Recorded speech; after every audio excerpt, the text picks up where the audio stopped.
Le succès ne se mesure nullement par la quantité d'argent que vous pouvez gagner, mais plutôt par l'impact que vous pouvez avoir sur les vies des gens. Bonjour à tous et bienvenue à ce nouveau numéro de Femmes et Parcours. Aujourd'hui, je suis en présence de Splendide Lendongo. Bonjour. Bonjour Myriam. Alors, vous êtes styliste, designer, conseillère en images et communication, organisatrice des événements socioculturels et tout. Oui. Merci d'avoir accepté notre invitation aujourd'hui. Alors, on va parler de vous. Déjà, on voit que vous vous êtes orientée et ce n'est pas toujours facile pour les gens de s'orienter, surtout pour des femmes.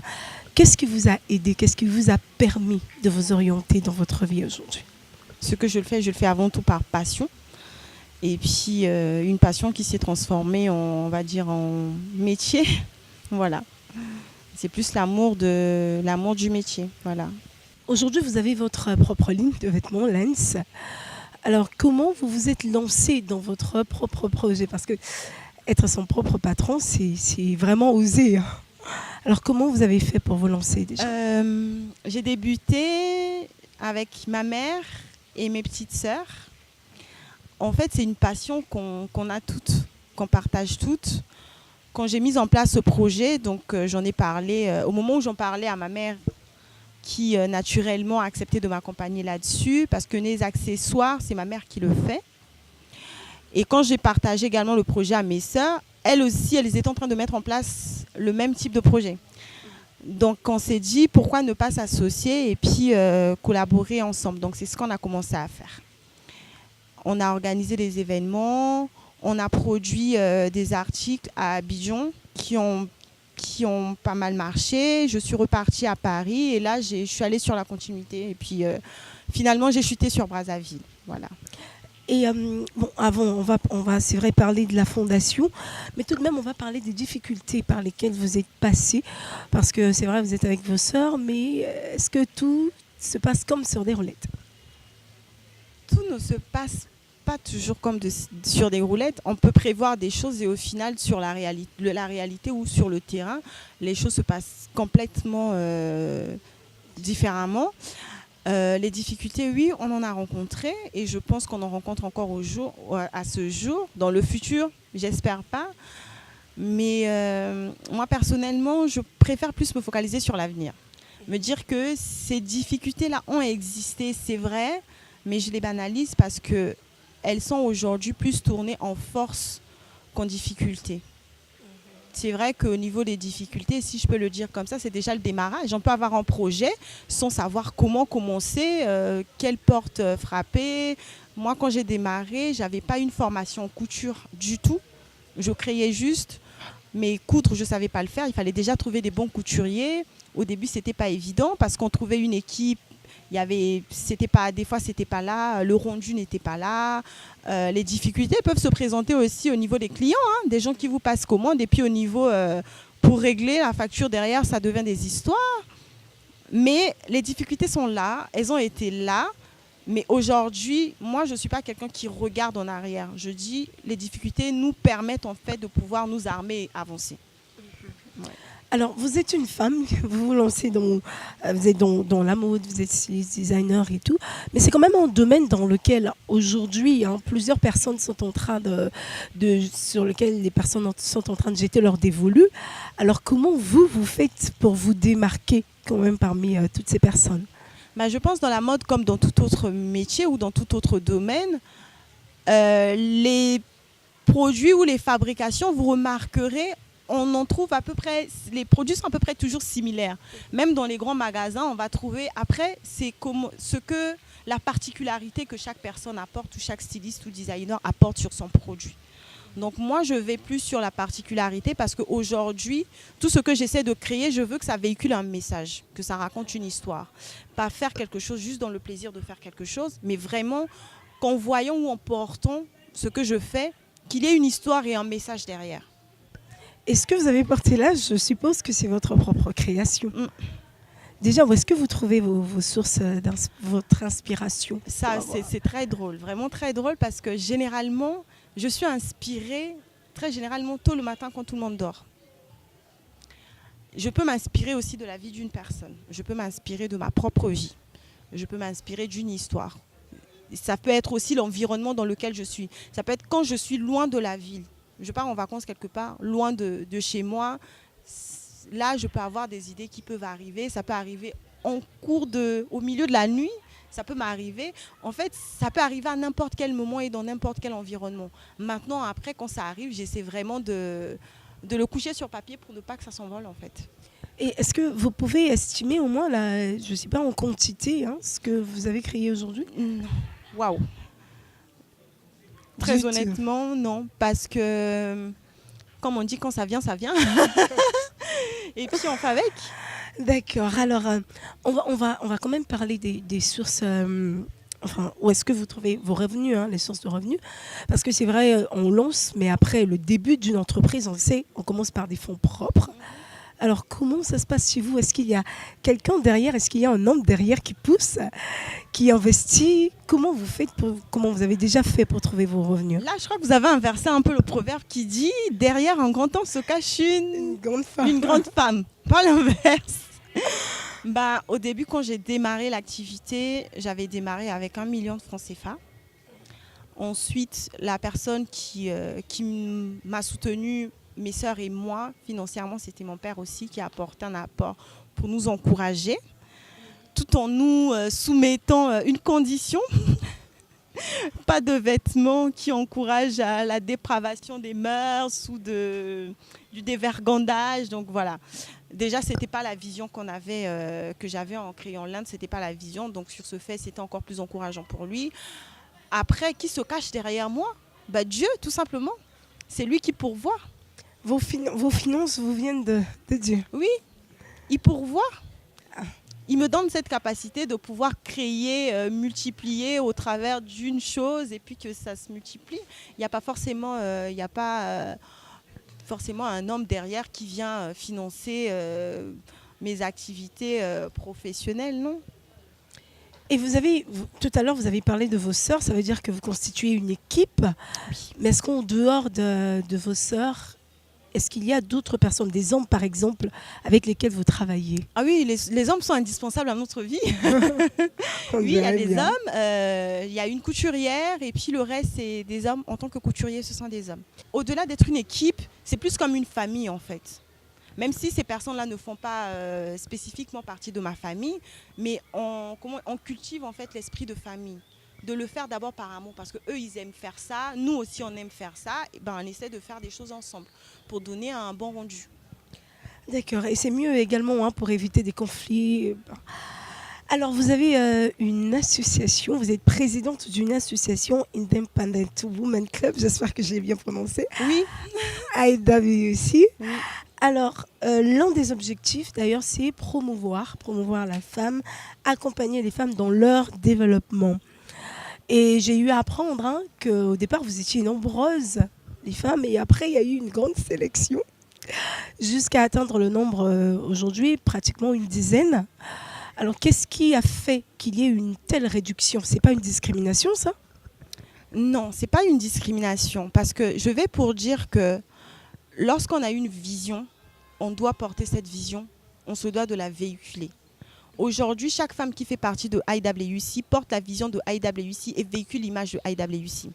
C'est vrai qu'au début, on était une centaine, mais il y a eu des personnes qui sont parties, qui ont certainement d'autres qui partiront encore, parce que c'est comme dans une entreprise, plus la vision grandit, plus les objectifs prennent de la place aussi, et plus on devient de plus en plus, rigoureux dans ce qu'on fait.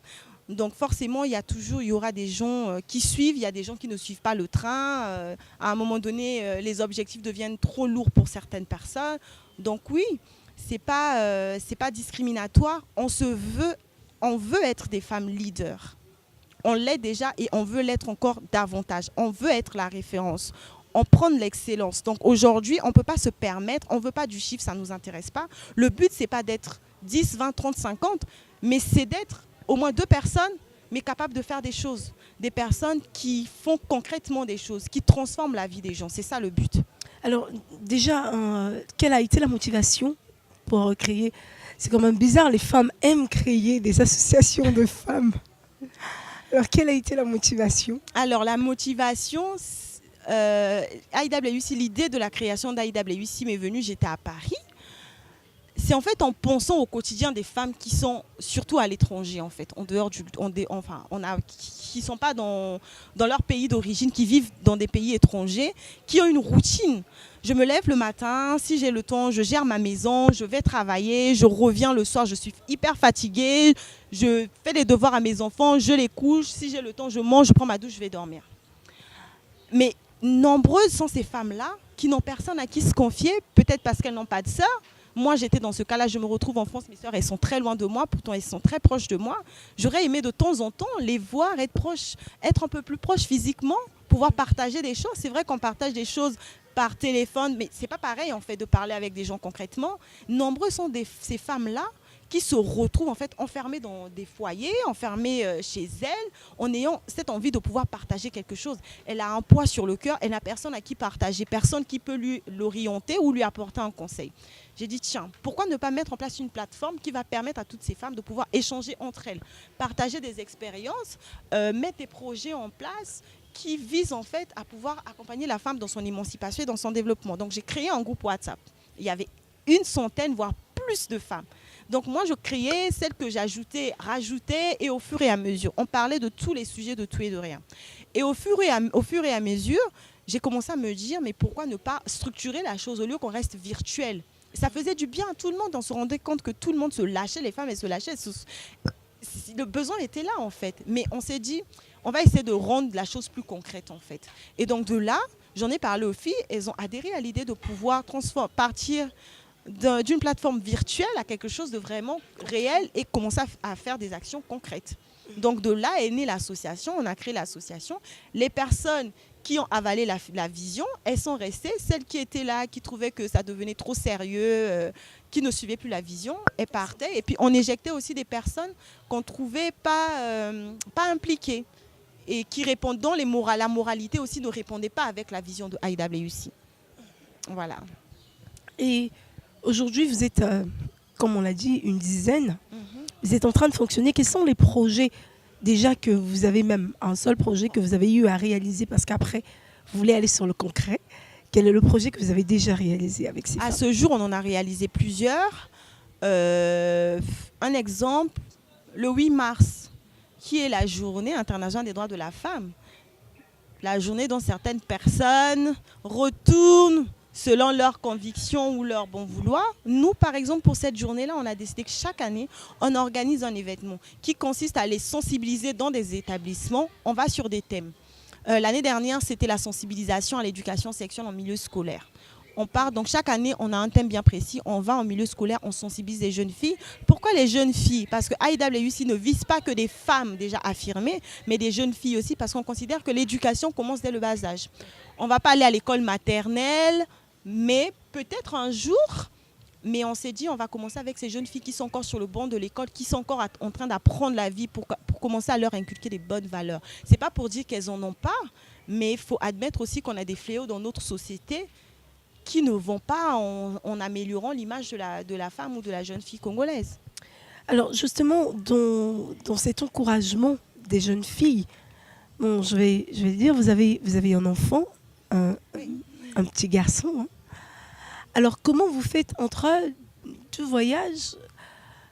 Vous êtes tout le temps en déplacement, déjà vous résidez à Paris, mais là vous êtes ici au Congo-Brazzaville. Comment vous faites déjà pour assurer l'éducation de votre enfant? Une des raisons aussi qui m'avait motivée à mettre en place IWC, Independent Women Club, c'était aussi ce côté de pouvoir encourager ces mères qui élèvent seules leurs enfants et ces mères aussi qui sont en foyer, qui ont leurs enfants et leurs conjoints. Je connais personnellement la difficulté d'élever seul un enfant parce que je le fais depuis toujours. Et c'est d'abord un défi pour moi. Être capable de pouvoir me déplacer comme ça ou essayer de faire le peu de choses que j'arrive à faire, c'est d'abord un défi personnel. Mais aussi pour enseigner en fait. Enseigner certaines femmes qui n'osent pas aujourd'hui. C'est pas évident, ça je ne le cache pas, c'est pas évident. Mais j'ai la grâce d'avoir une bonne maman qui accepte toujours d'être là quand je dois me déplacer, à être là, à veiller sur la maison. Mais ça ne m'empêche pas de veiller sur mon fils, même en étant à distance. Aujourd'hui, on a la chance d'avoir les réseaux sociaux, WhatsApp et tout ça, donc qui nous permet tous les jours d'être d'être en communication, de faire les devoirs même à distance, de suivre l'éducation de mon fils même à distance. Bon, on va le dire sincèrement, hein, l'enfant n'a quand même pas été un tout petit peu un frein pour vous dans l'évolution des choses quand même? Certains diront oui. Moi, personnellement, je dirais non, bien au contraire, parce que je pense justement, c'est parce que cet enfant fait partie de ma vie, que j'ai cette soif, en fait, de pouvoir faire des choses, que j'ai cette soif de pouvoir grandir, de pouvoir réaliser des choses, parce que je veux avant tout être un modèle pour lui, mais aussi parce que c'est ma force. Je me lève le matin, je veux faire une chose pour lui d'abord. Je ne pense pas que s'il n'était pas là, j'aurais cette détermination, en fait. Je ne pense pas. D'accord. Alors tous les encouragements à l'endroit des femmes, des mères en tout cas, qui sont célibataires, mais qui font... Au fait, vous n'avez personne en ce moment? Ouh là là, mais c'est une question personnelle ça. À la limite, c'est un appel au mariage là. Non, j'ai quelqu'un, fort heureusement. Voilà, c'était juste pour savoir. Alors, vous avez également une autre association, ça en fait beaucoup, hein, les associations. Vous avez une association qui vient en aide aux enfants. Alors, vous n'avez pas des projets par hasard pour être député un jour? Non, pas du tout. Alors, vous remarquerez que je parle plus de Independent Women Club que celle-là, que Splendide Land Association. Pourquoi? Parce que ça, c'est une partie de moi, en fait. J'ai pas d'ambition politique ou autre derrière, pas du tout. C'est un choix du cœur, en fait. C'est juste un choix. Moi, ça me fait du bien de pouvoir apporter le peu que j'ai, le partager avec des enfants qui sont malades ou avec des orphelins, leur apporter un tout petit peu, un petit sourire, si je peux le faire. C'est le plus important. Raison pour laquelle même ces activités, je les médiatise pas parce que c'est personnel. C'est un moment d'intimité, voilà. Un moment d'intimité avec ces enfants-là, tout simplement. Aucune ambition politique, c'est noté. Alors, on va lentement mais sûrement vers la fin de notre interview. On va, avant de chuter, il y a une nouvelle rubrique, Role Model. On a toujours un modèle qu'on suit. Alors vous, Splendide Lindongo, quel est votre modèle? Qui est votre modèle en tant que femme? Premièrement, mon modèle de femme, c'est ma mère d'abord, en tant que femme. Et sur le domaine public, c'est Michelle Obama. Elle m'inspire beaucoup, cette femme. C'est vraiment un modèle de femme. Voilà. Michelle Obama. Et elle a beaucoup de caractère, en tout cas. C'est par là que nous mettons un terme à cette interview. Merci, Splendide, d'avoir répondu à notre invitation. Nous remercions également Horizon Africain, notre nouveau partenaire, l'Hôtel Saphir pour cet espace accordé. Mais également, je remercie toute l'équipe chez Myriam derrière la caméra, Alex Patrick Bembe, qu'on ne voit jamais, mais en tout cas, c'est lui qui fait tout le boulot. Et également Hakim Le Nègre qui est avec nous aujourd'hui. N'oubliez pas d'inviter vos amis à s'abonner et de partager ces vidéos. On se retrouve prochainement pour un nouveau numéro Femmes